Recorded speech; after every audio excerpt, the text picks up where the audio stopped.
ละเด้อน่ะมาแล้วเป็นซิปบ่หอดดอกว่าแต่ว่าลายตัวเอาลงมาจ้ะล่ะ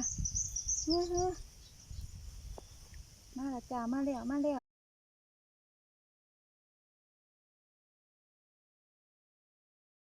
สวัสดีจ้าพอกันอยู่หวยคือเก่าเด้อจ้าเด้อพอกันอยู่หวยบ้านนะจ้ะเนาะมายกป่าแต่ว่ามื้อนี้น้ำขึ้นร้ายกว่าเก่าจ้ะมายกเอง คุณยายอยู่พูดนั่งหลังพุ่นปลาบ่ค่อยบ่อนจ้ะถ้าเบิ่งว่ามันสิมีบ่มื้อนี้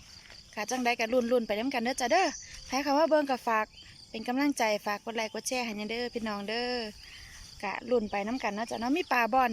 บ่หลายจ้ะบ่คือมื้อนั้นปานใดกะจังใดก็ลุ้นกันไปยาวๆเด้อพี่น้องเด้อโอ้ปลาเค็งไงเด้อบัดนี้เด้อปลาเค็งไงจ้ะปลาเค็งไงปักมือซะเนาะหลุดมือเด้อปลาเค็งใหญ่ครับตัวเดียว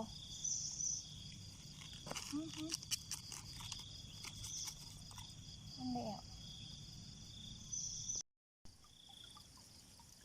โอ้ยเปิ้นเอ้ยตามตัวแล้วจ้าเด้อเอาหาเลี้ยงบ่เห็นมาแล้วครับ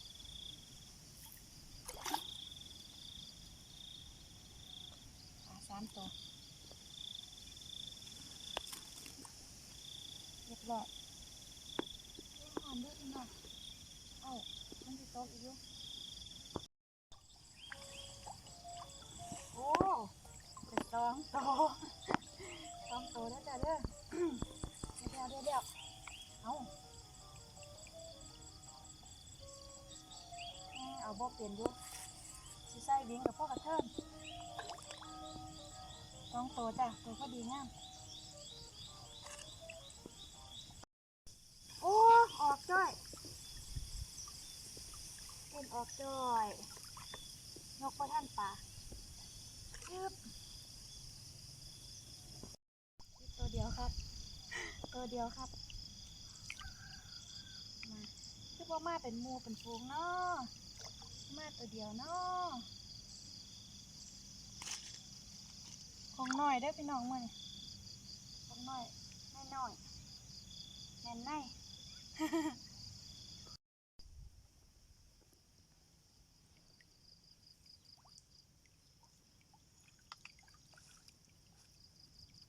ตัวเดียวขอรอ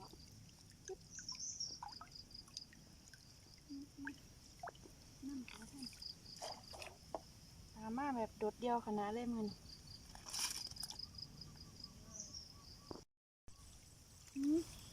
มาแล้ว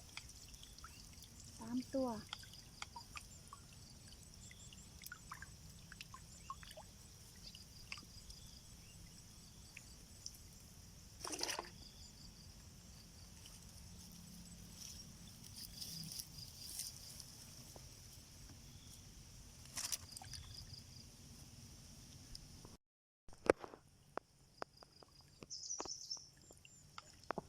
นี่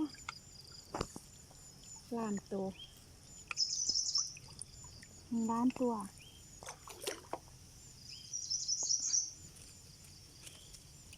ปลาไปซื้อ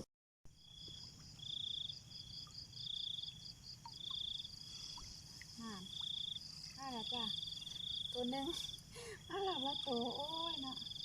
อันนี้บ่อันนี้ปันไดฟุกปันไดน้ำมันมาหลายจ้ะมันบุกขึ้นน้ำไหมกระดุมกระเจียบอ้าว ตัวเดียวอีหลีเด้อพี่น้องนะ 2 ตัวนั่นอีกตัวหนึ่งปลาคาบของนะคะ2 ตัวแต่เราไม่เอาเราเก็บกับปลานิลนะคะน่าจะมาเป็นโค้งนะน่าจะบาทละ10ละ20ขึ้นมานั่นแน่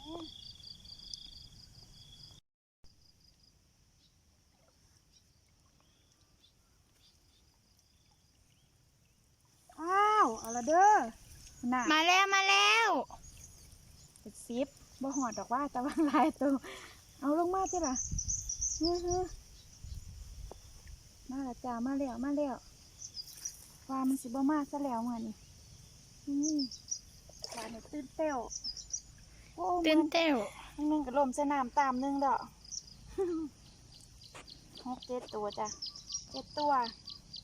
เอาลงจังไดเนาะบ้านนี้ยังบ่ถนัดอุ้ย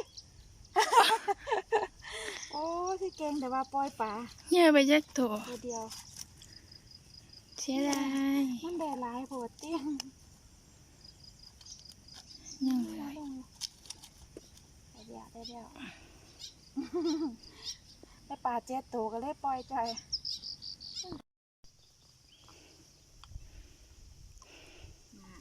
โอ้ เกือบออกโอ้ตัว ตัวเดียวขอรอ หลอดก็นั่งอุ้ยตัวน้อยๆนึงก็อันโดดไม่ใส่โอ้หนูก่อยนี่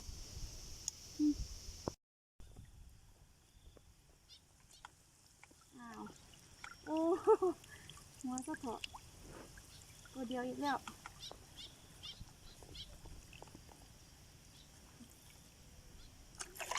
ขอดูหน่อยค่ะ ตัวน้อยๆดุดซะเนาะ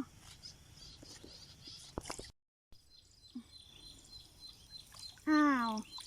อย่าฝ่านี้เด้ออย่าฝ่านี้เด้อ โอ้ตัวหน่อยเด้ตัวน้อยหน่อยจุ๊บ นี่ยังเลยละได้9 ตัวรุดมือซะเนาะผ่าน บอลนี่สิมาอยู่นี่ไปใส่ละโอ้เดี๋ยวโอ้ตัวเดียว ยังตัว ตัวหนึงตะวันตัวไข่นี่ละไง ตัว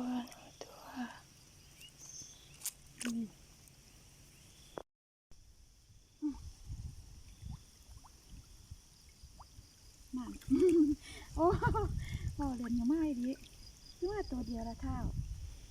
คือว่ามาบักหลายๆตัวนี่ตัวครับพี่น้องครับลงไป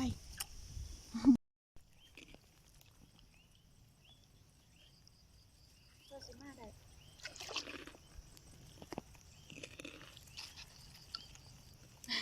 พูนไทยอันตากล้องยำขนมกรอบๆเนาะ มาแล้วมาแล้วมาแล้วมาแล้วมาแล้ว มาแล้ว บังเด้อพี่น้องเด้อบังเด้อ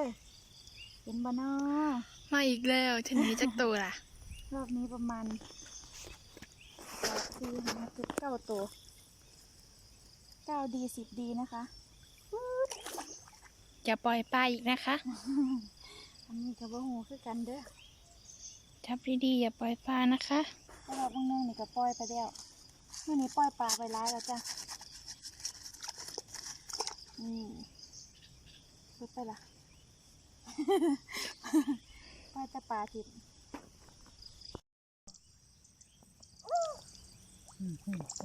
ปลา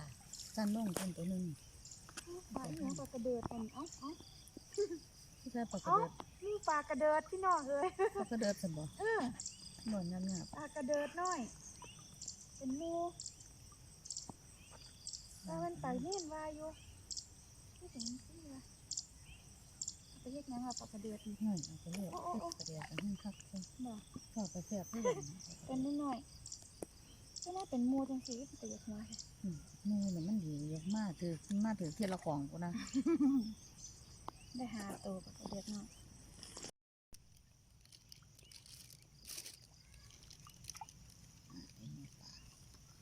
เดี๋ยว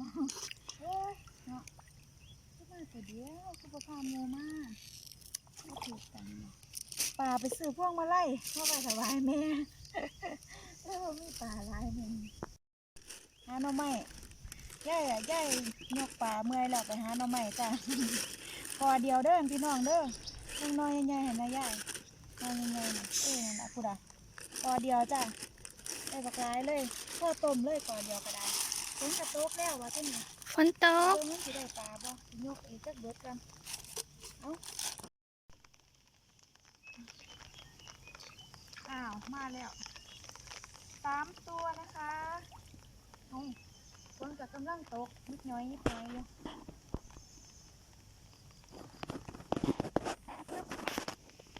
ได้หลายเด้อโอ้ยสะดุ้งกับว่าแจกครับพี่น้องครับเดี๋ยวปล่อยตะป่าเพื่อเดียวกับปล่อยเพื่อเดียวกับปล่อยเริ่มไปเจอป่าเอาเย้ปลาอีหยังนี่ให้มาจักซื้อป่ายังบุนี่จ้ะปลาขาวปลาสูตรปลาอีหยังบุ2 ตัวจะเอา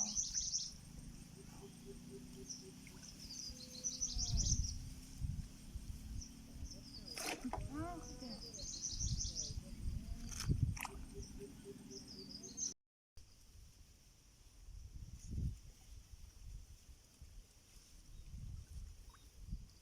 ไอ้บ้านนอกเป็นไงโอ้โหเต็มลงไปไว้ว่านี่ตัวน้อย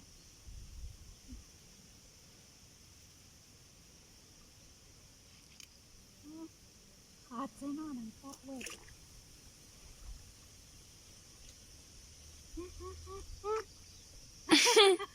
เรียบร้อยปล่อยปลาอยู่บ้านมือไว้เป็นซิปแล้วปล่อยเทม เนี่ย ได้ตัวน้อยตัวแม่ปล่อยกินจ้อย ให้แม่ได้ตัวเก่าค่ะจ้าของยายได้จะหมกหลายเลย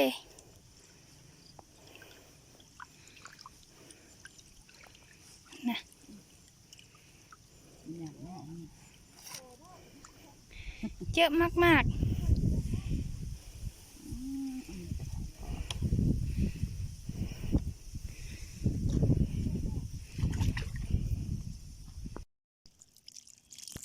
เต็มเลยเก็บตัวใหญ่ๆดิน กระดุงแล้วพี่น้อง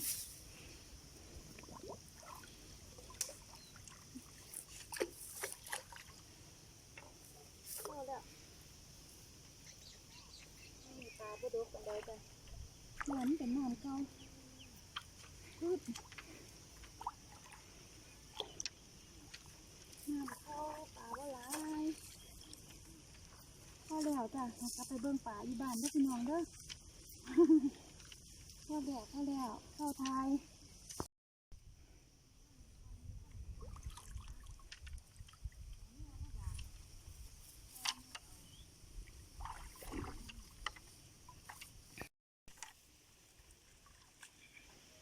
เพิ่นแล้วจ้าวันนี้เข้าแล้วเมื่อนี้ก็ได้มกเห็นแล้วเข้าแล้วฮอดบ้านแล้วจ้ะฝีมือมื้อนี้ได้ซ้ำนี่แล้วพี่น้องบ่ได้หลาย